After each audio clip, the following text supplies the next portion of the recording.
Throughout history, warriors didn't just pick up any blade. Each sword type evolved to solve specific problems on the battlefield, offering hidden advantages that determined who lived and who fell. From the compact efficiency of short swords to the devastating reach of greatswords, every design carries secrets forged through centuries of combat. Let's uncover what made each one exceptional. Short sword. The short sword represents one of humanity's oldest blade designs, typically measuring between 12 and 24 inches. What made it revolutionary was its portability. Roman legionaries carried the gladius, a short sword that could be drawn quickly in tight formations where longer weapons became liabilities.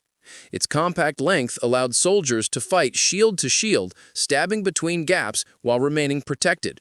The short sword excelled in close quarters, whether in narrow city streets or shipboard combat.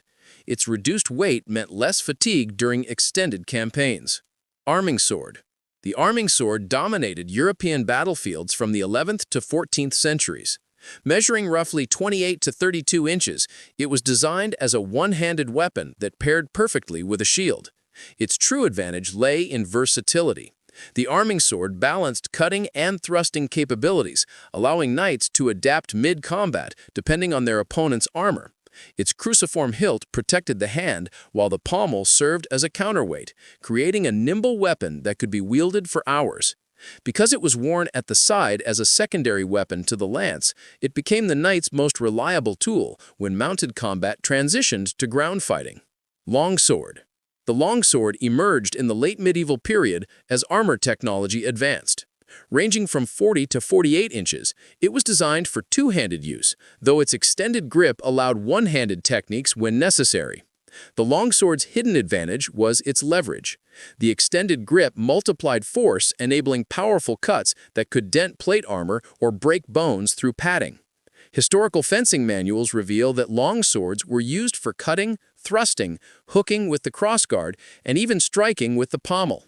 The blade's flexibility allowed it to bind and control an opponent's weapon, turning swordplay into a chess match of leverage and timing. Greatsword. Greatswords, measuring between 50 and 72 inches, were the heavy artillery of medieval battlefields. Their primary advantage was reach and intimidation. A skilled greatsword wielder could control space, keeping multiple opponents at bay while delivering devastating cuts that could cleave through pike shafts. Specialized greatswords, like the German Zweihander, were used by mercenaries who received double pay for breaking pike formations. The extended ricasso allowed half-swording techniques where the wielder gripped the blade for better control. Despite their size, greatswords were balanced weapons, with weight distributed along the length, making them surprisingly maneuverable in trained hands. Broadsword. The broadsword is characterized by its wide, double-edged blade, typically measuring 30 to 36 inches. Its advantage lay in cutting power. The broad blade delivered devastating slashing wounds, making it effective against unarmored opponents. Scottish basket-hilted broadswords became legendary during the 17th and 18th centuries, where Highland warriors used them in combination with small shields. The basket hilt provided exceptional hand protection, allowing aggressive fighting styles. The broadsword's weight distribution favored powerful downward cuts, and in cavalry use, delivered fight-ending blows from horseback. Backsword. The backsword features a single-edged blade with a thick, reinforced spine, typically measuring 30 to 36 inches. This design created a weapon that was both lighter and stronger than double-edged equivalents. The thick spine prevented the blade from bending during forceful cuts, while the single edge reduced manufacturing cost. Backswords became standard military issue across Europe from the 17th century onward because they were economical to produce while remaining effective. The reinforced spine also allowed the wielder to place a hand on the back of the blade for additional control during thrusts. Cutlass. The cutlass, with its short, curved blade of 24 to 30 inches, was the defining weapon of naval warfare from the 17th to 19th centuries. Its advantages were perfectly suited to shipboard combat. The short length prevented the blade from catching on rigging, while the curved design enhanced cutting power. The wide blade could hack through rope and wood, making it useful beyond combat. Its robust construction withstood the corrosive salt environment, and its simple design meant repairs could be made by ship's blacksmiths. The cutlass required minimal training, making it ideal for merchant sailors pressed into combat. Scimitar. Scimitar is an umbrella term to describe various curved swords originating from the Middle East, South Asia, and North Africa, typically measuring 30 to 36 inches. The defining advantage of scimitar-type blades was their dramatic curve, which created devastating slicing cuts through draw motion. This geometry allowed mounted warriors to deliver powerful strikes while riding past opponents, making scimitars dominant cavalry weapons across Islamic empires.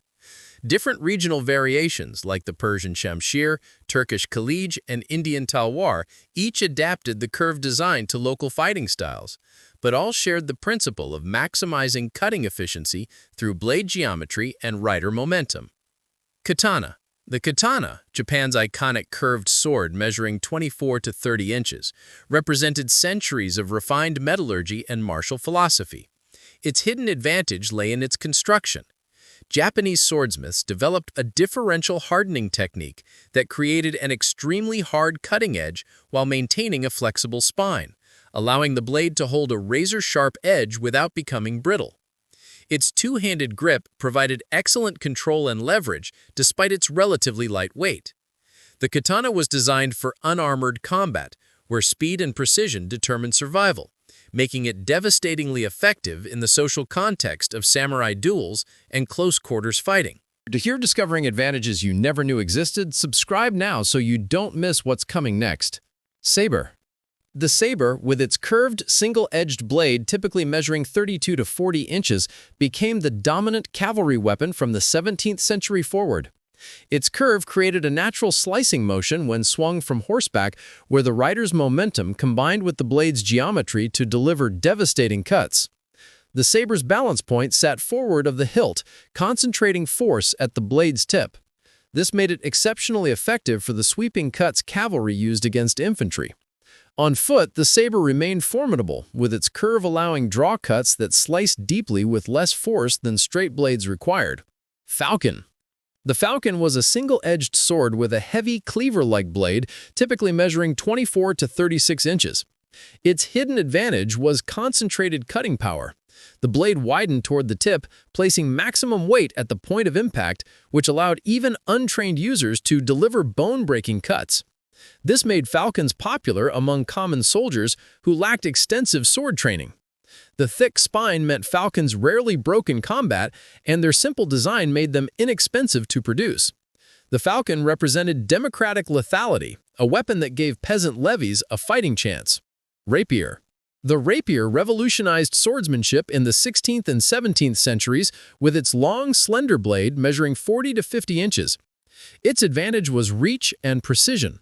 The rapier was designed almost exclusively for thrusting, with a narrow profile that could slip between ribs or find gaps in armor.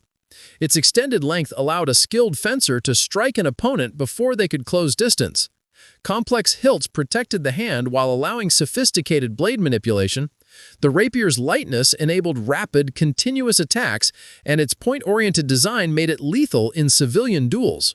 Sidesword. The sidesword emerged in the Renaissance as a transitional weapon between the medieval arming sword and the rapier, typically measuring 36 to 42 inches. Its advantage was balance between cutting and thrusting.